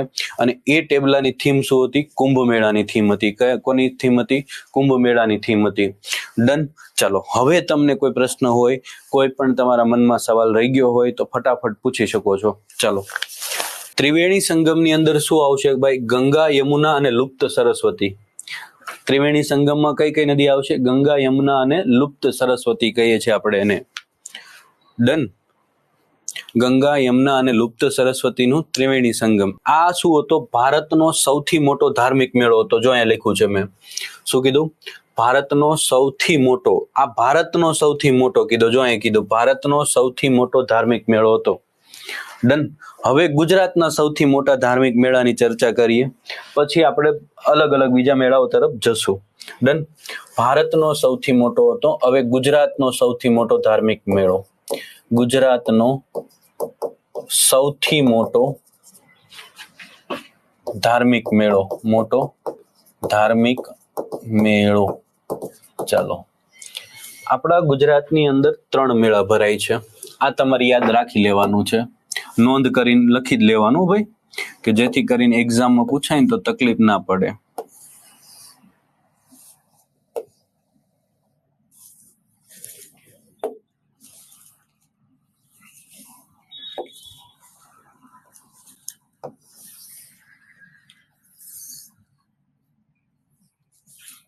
ચાલો, શું યાદ રાખવાનું છે એ જોઈ લો. પેલું, 3 પ્રકારના મેળા ગુજરાતમાં ભરાય. એક આવે ધાર્મિક મેળો. ગુજરાતનો સૌથી મોટો ધાર્મિક મેળો. આપણે એને યાદ રાખીએ. એક આવે રૂપનો મેળો. કયો આવે? રૂપનો મેળો આવે. એક આવે રંગનો મેળો. કયો મેળો આવે? રંગનો મેળો. અને અહીંયા નોંધ કરીને લખી દેવાનું છે તમારે.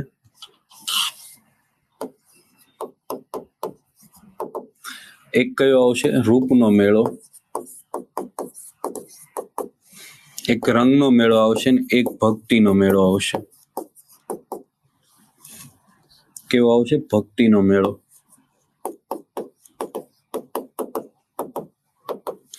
રૂપનો મેળો એટલે કયો મેળો થાય? માધવપુરનો મેળો થાય. કયો થાય? માધવપુરનો મેળો. માધવપુરનો મેળો, જેને રૂપનો મેળો કહેવાય. રંગનો મેળો એટલે તરણેતરનો મેળો. કયો? તરણેતરનો મેળો. અને જો તમને ભક્તિનો મેળો કહે તો ભવનાથનો મેળો આવશે. કયો આવશે? ભવનાથનો મેળો. સમજ પડી ભાઈ? હા કે ના? ડન. હવે જે આપણે વાત કરીએ ને ગુજરાતના સૌથી મોટા ધાર્મિક મેળાની વાત કરીએ, અને ગુજરાતનો સૌથી મોટો ધાર્મિક મેળો એટલે કે ભાઈ ભવનાથનો મેળો. કયો આવશે?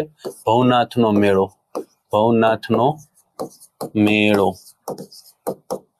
એના અન્ય નામની જો વાત કરું દોસ્તો, તો અન્ય નામ શું છે એના? તો એક એનું નામ છે ભક્તિનો મેળો. શું નામ છે? ભક્તિનો મેળો. બીજું એનું નામ છે મિની કુંભ મેળો. આ વિજયભાઈ રૂપાણી છે ને, એમણે નામ આપેલું છે 2018માં. મિની કુંભ મેળા તરીકે ઓળખાય છે અને ગુજરાતના સૌથી મોટા ધાર્મિક મેળા તરીકે ઓળખાય છે. હવે જોજો, સ્થળ તમને પૂછે તો કયું આવશે? જુનાગઢ આવશે. હવે અહીંયા જો આખું તમને સમજાવું. જુનાગઢ જિલ્લાની અંદર એક સરસ મજાનો શું આવેલો છે? પર્વત આવેલો છે, ગિરનાર પર્વત. કયો આવેલો છે? ગિરનાર પર્વત આવેલો છે. અને એ ગિરનાર પર્વતમાંથી એક સરસ મજાની નદી નીકળે છે, અને એ નદીનું નામ છે સુવર્ણરેખા નદી. આ નદીનું નામ શું છે ભાઈ? તો કે સુવર્ણરેખા નદી છે. સુવર્ણરેખા નદી અથવા તો શોણરેખા નદી. કઈ? શોણરેખા નદી. અને આને શોણ ચિકિત્સા નદી તરીકે પણ ઓળખવામાં આવે છે. આ નદીના પ્રાંગણમાં, આ નદીના કિનારે એક સરસ મજાનું મંદિર આવેલું છે. શું આવેલું છે? સરસ મજાનું મંદિર આવેલું છે. શું આવેલું છે? સરસ મજાનું મંદિર આવેલું છે. અને એ મંદિર કોનું છે? તો કે એ મંદિર છે એ ભવનાથ મહાદેવનું મંદિર છે. કોનું મંદિર છે? કોનું મંદિર છે? ભવનાથ મહાદેવનું મંદિર છે. નદીના પ્રાંગણમાં કોનું? ભવનાથ મહાદેવનું મંદિર છે. ભવનાથ મહાદેવ.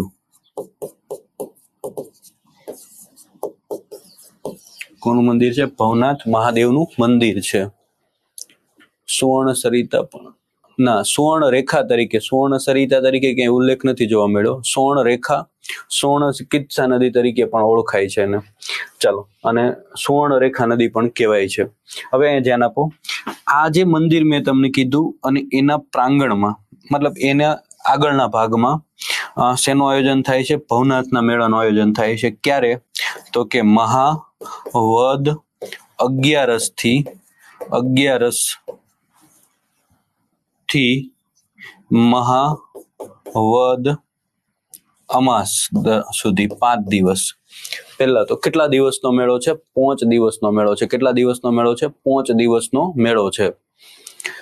આ સિવાય બીજી વાત કરું દોસ્તો, તો કે હવે જે આ મેળો ભરાય છે એમાં નોમના દિવસે, કયા દિવસે? મહાવદ નોમના દિવસે ધજા બદલવામાં આવે. મહાવદ નોમના દિવસે શું બદલવામાં આવે છે? ધર્મની ધજા બદલવામાં આવે છે. શું બદલવામાં આવે છે? ધજા બદલવામાં આવે છે. નોમના દિવસે ધજા બદલવામાં આવે છે.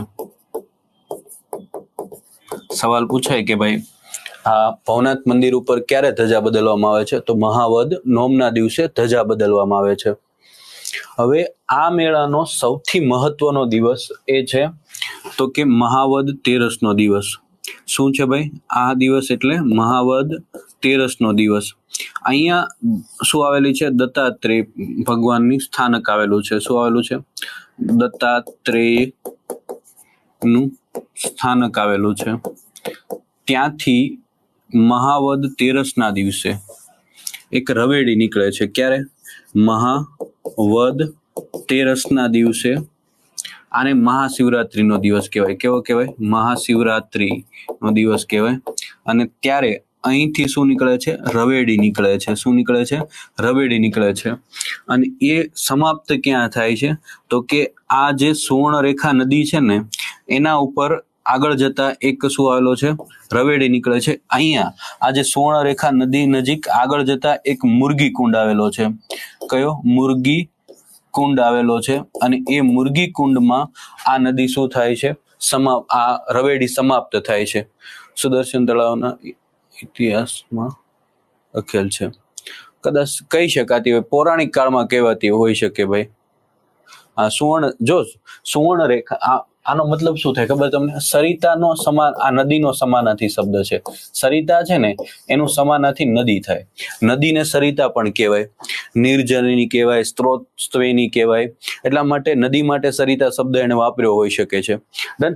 એટલે આ જે રવેડી દત્તાત્રેયનું સ્થાનક છે ને ત્યાંથી નીકળે છે અને પૂર્ણ ક્યાં થાય છે? તો કે પૂર્ણ અહીંયા મુરગી કુંડમાં થાય છે. એટલે મુરગી કુંડમાં સ્નાન કરી અને શું થાય છે ભાઈ? તો કે આ રવેડી યાત્રા સમાપ્ત થાય છે. મોટી સંખ્યામાં સાધુબાઓ ભાગ લે છે. કોણ ભાગ લે છે? આ રવેડીની અંદર કોણ ભાગ લે છે? મોટી સંખ્યામાં દિગંબર સાધુઓ ભાગ લે છે. અને બીજું કોણ લે છે? તો કે આહિર અને મેર સમાજના લોકો મોટી સંખ્યામાં ભાગ લે છે. આ દિગંબર સાધુ એટલે ખબર પડી ગઈ ને કેવા સાધુ એ. રેડી? પછી એમાં મારે પાછું તમને કઈ સમજાવવા ના બેહાય કે જેને વસ્ત્ર નથી ધારણ કરેલા ને એવા સાધુઓ. રેડી? એટલે આટલું તમારે પાછું સમજી જવાનું. પછી પાછું એવું નહીં પૂછે કે આ દિગંબર સાધુ એટલે શું? દિગંબર નો અર્થ થાય દિશારૂપી જે વસ્ત્ર ધારણ કરે છે ને એ. સમજ પડી? એટલે એને વસ્ત્ર ધારણ ન કરાય, એને દિગંબર સાધુ કહેવાય. તો સમજો જો કે ભાઈ મહાવત તેરસના દિવસે રવેડી નીકળે. મહાવત તેરસ એટલે મહાશિવરાત્રીનો દિવસ. આ મેળાનો સૌથી મહત્વનો દિવસ કહેવાય. વહેલી સવારે અહીંયાથી, આ દત્તાત્રેયનું સ્થાનક છે ત્યાંથી એક રવેડી નીકળે છે અને પૂર્ણ ક્યાં થાય છે? મુરગી કુંડમાં પૂર્ણ થાય છે. એવું કહેવાય છે કે જે રવેડી નીકળે છે ને એ રવેડીમાં મોટી સંખ્યામાં લોકો ભેગા થઈને, ઘણા બધા લોકો છે, ઘણા બધા સાધુઓ છે, આ મુરગી કુંડમાં સ્નાન કરવા માટે જાય છે અને પછી ક્યારેય બારા નથી આવતા. કેમ બારા નથી આવતા સાહેબ? તો કે એવું કહેવાય છે કે ભાઈ આ જે સાધુઓ છે એનું સાક્ષાત મુલાકાત છે ભગવાન શિવ સાથે થાય છે અને એ કુંડની અંદર પછી મોક્ષ પામે છે, મુક્તિ પામે છે. ડન. આવું પણ અહીંયાનું મહત્વ છે. આ મેળા દરમિયાન એવું કહેવાય છે કે મોટી સંખ્યામાં આહિર અને મેર જાતિના લોકો ભાગ લે છે. કારણ એનું એ છે કે આની નજીકમાં તે શું છે ભાઈ? તો કે ભાઈ પોરબંદર જિલ્લો છે અને ત્યાં મેર લોકો અને જુનાગઢમાં આહિર લોકો વસે છે એટલા માટે. બીજું કે તુંગી અને તુરી નામનું વાદ્ય વાગે છે. આ મેળામાં કયું વાદ્ય વગાડવામાં આવે છે? વાદ્યની જો વાત આવે ને તો તુંગી અને તુરી નામનું વાદ્ય વગાડવામાં આવે છે. કયું વાદ્ય વગાડવામાં આવે છે? તુંગી અને તુરી નામનું વાદ્ય વગાડવામાં આવે છે. આ સિવાય બીજી વાત કરું તો કે આ જે મેળો છે એમાં થોડુંક હું ઉપર લઈ લઉં.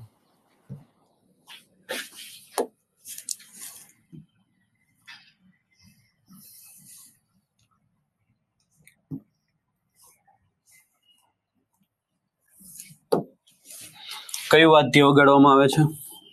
તો કે ભાઈ તુંગી અને તુરી નામનું વાદ્ય. અહીંયા ભવાઈ નૃત્ય કરવામાં આવે છે. કયું? ભવાઈ નૃત્ય કરવામાં આવે છે. મતલબ સવાલ તમને પૂછાય કે ભાઈ જે મેળો છે, ભવનાથનો મેળો છે, એમાં કયું નૃત્ય કરવામાં આવે છે? તો કે ભાઈ નૃત્ય કરવામાં આવે છે કયું? તો કે ભવાઈ નૃત્ય. અહીંથી આ મેળામાંથી ભગવાન કૃષ્ણએ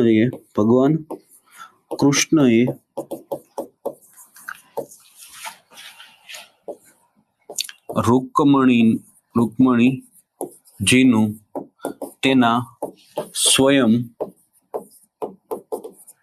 કહેવાથી અપહરણ કર્યું હતું. જો આવો સવાલ પૂછાય કે ભાઈ ભગવાન કૃષ્ણએ કયા મેળામાંથી રૂકમણીજીના સ્વયં કહેવાથી રૂકમણીજીનું અપહરણ કરેલું? તો એ ભવનાથના મેળામાંથી કરેલું. મતલબ આ ભવનાથનો મેળો છે, કેટલો પૌરાણિક મેળો છે એ તમને અહીંથી ખબર પડે. અને પછી અહીંયાથી અપહરણ કરીને એને પોરબંદર લઈ જાય છે અને પોરબંદરની અંદર એમની સાથે લગ્ન કરે છે. કઈ જગ્યાએ? માધવપુર ગામમાં. કઈ જગ્યાએ લગ્ન કરે છે? માધવપુર ગામમાં. અને ત્યાં માધવપુરનો મેળો ભરાય છે. બીજું, આ લગભગ તમને કોઈ નહીં કહી શકે, આ કોઈ તમને નહીં કીધું, પરીક્ષામાં પૂછાઈ ગયું છે. તો કે આ આ સ્થળેથી અર્જુને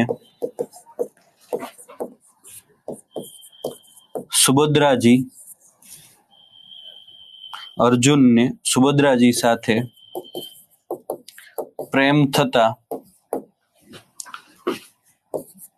રેવતક એટલે ગિરનાર પર્વત થાય, રેવતક પર્વત નજીક એમના લગ્ન કરાવવામાં આવ્યા હતા. સવાલ તમને પૂછાય કે સુભદ્રાજી અને અર્જુનને કયા સ્થળે પ્રેમ થયો હતો, કયા ઉત્સવમાં પ્રેમ થયો હતો, કે બંને એકબીજાને પસંદ કયા ઉત્સવ દરમિયાન આવ્યા હતા, તો એ કયો આવશે? ભવનાથનો મેળો આવશે. કે ભવનાથના મેળા દરમિયાન એવું કહેવાય છે કે ભાઈ આ બંને વ્યક્તિને એકબીજા સાથે પ્રેમ થયો હતો અને ત્યાર પછી એમના શું થાય છે? લગ્ન થાય છે. બીજું કે ભાઈ આ જુનાગઢને છે ને સાધુઓના પિયર તરીકે ઓળખવામાં આવે છે. કયા નામથી ઓળખવામાં આવે છે? સાધુઓના પિયર તરીકે. સાધુઓના પિયર તરીકે કોને ઓળખવામાં આવે છે? જુનાગઢને ઓળખવામાં આવે છે. ડન. હજી થોડી ચર્ચાઓ આના વિશે કરીએ ભાઈ.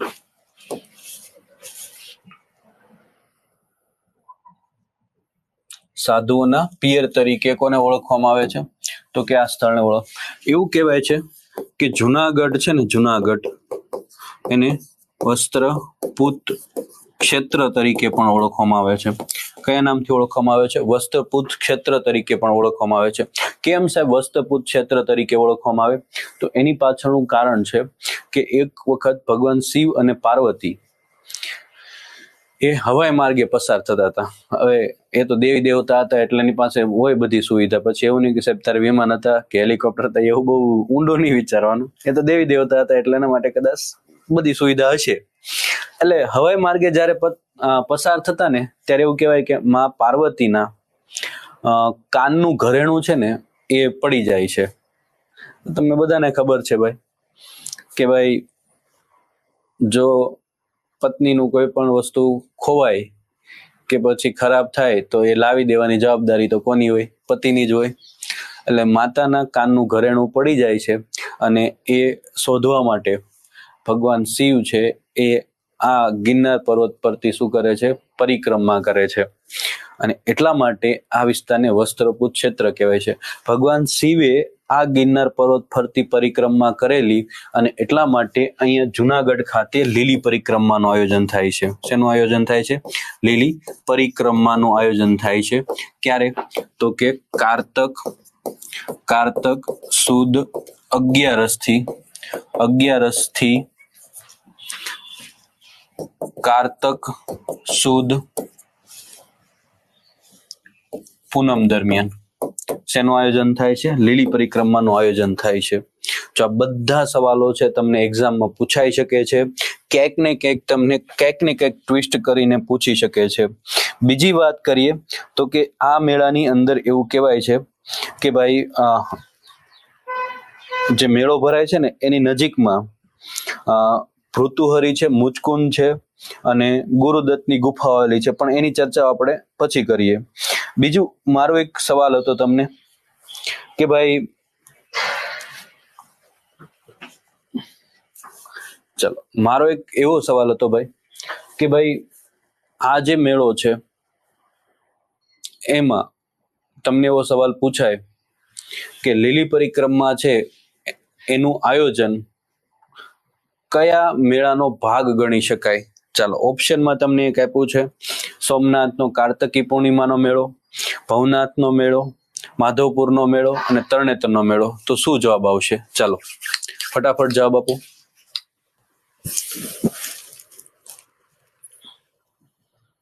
ચાલો ફટાફટ મને જવાબ આપો. હજુ આપણે છે ને મેળામાં અડધું જ ભણ્યા છીએ, હજુ આપણે અડધો મેળો ભણવાનો બાકી છે. ચાલો ફટાફટ એક વખત મને જવાબ આપી દો. થોડી ઉતાવળ રાખીને જવાબ આપો એટલે તમારો સમય ના વેસ્ટ થાય ને મારો સમય પણ વેસ્ટ ના થાય.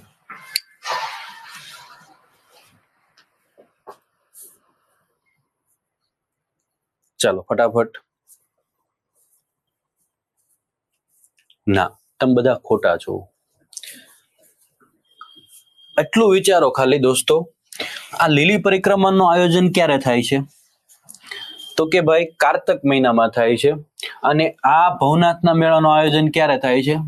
મહાવદ 11 થી મહાવદ અમાસ દરમિયાન. સોમનાથના મેળાનો એક કાર્તકી પૂર્ણિમાનો મેળો મેં તમને કીધું, કારતક સુદ પૂનમ. તો આ કારતક સુદ પૂનમ છે એ સમય દરમિયાન લીલી પરિક્રમા, જેવી લીલી પરિક્રમા પૂરી થાય પછી લોકો સીધા કાર્તકી પૂર્ણિમાના મેળામાં જાય સોમનાથમાં. સમજ પડી? આ વસ્તુ સમજવાની છે.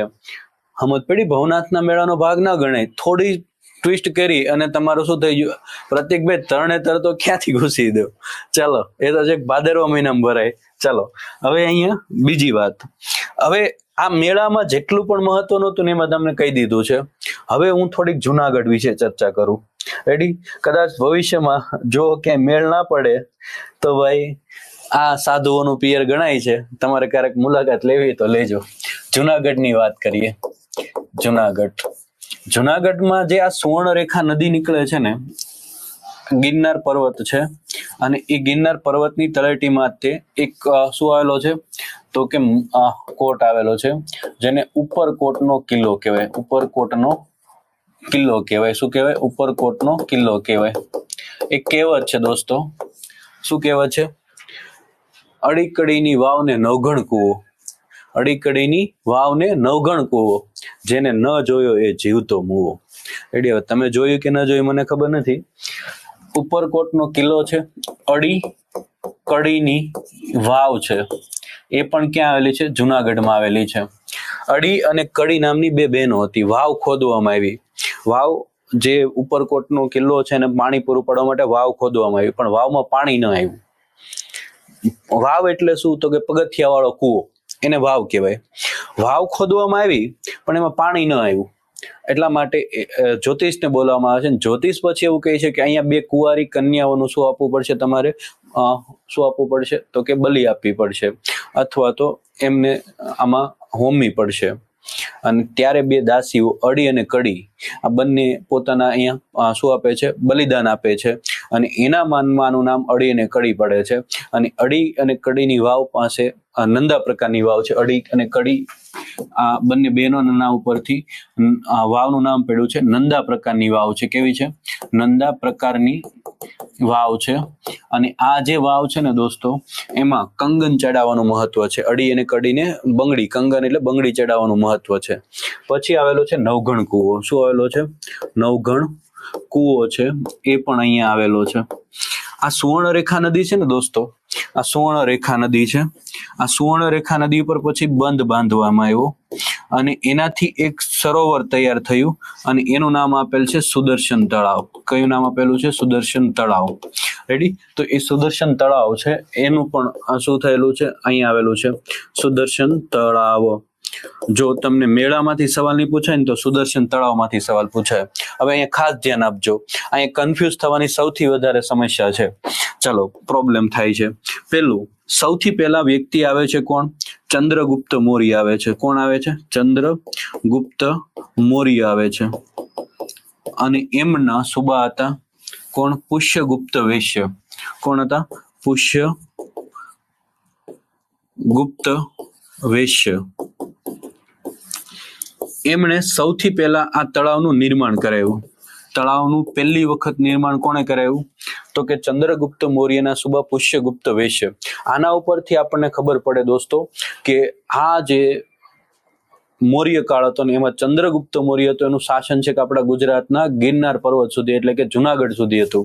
એટલે એનો સુબો હતો પુષ્યગુપ્ત વૈશ્ય. એણે પહેલી વખત સુદર્શન તળાવનું નિર્માણ કરાવ્યું. એના પછી આવે છે અશોક. અને અશોકનો સુબો કોણ હતો? તો એ મૌર્ય વંશનો જ રાજા હતો અને એનું નામ હતું તુષ્પાપ.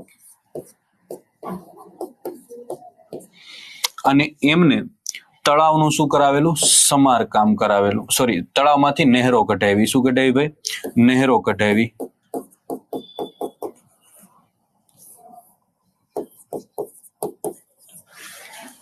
એના પછી આવે છે રુદ્રદામા. સક્ષત્ર પ્રજા હતા રુદ્રદામા. અને એનો સુબો હતો સુવિશાખ. કોણ હતો? સુવિશાખ. અને એમણે શું કરાવ્યું? સમારકામ કરાવ્યું. શું કરાવ્યું ભાઈ? સમારકામ કરાવ્યું.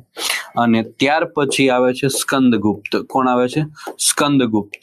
અને એ સ્કંદગુપ્ત છે એમનો સુબો હતો પર્ણદત્ત અને એનો પુત્ર ચક્રપાલિત. પર્ણદત્ત અને એનો પુત્ર ચક્રપાલિત. આ બંને લોકોએ શું કરાવ્યું? તો કે સમારકામ તો કરાવ્યું જ, પણ કિનારે શું બનાવ્યું? કિનારે ચક્રધારી ભગવાન વિષ્ણુનું મંદિર બનાવ્યું. ચક્રધારી ભગવાન વિષ્ણુની મૂર્તિ સ્થાપિત કરી. સમજ પડી? જો આ સવાલ તમને પૂછાઈ શકે છે ભાઈ 110%. ચાલો, તો આ વાત થઈ સુદર્શન તળાવની. ડન.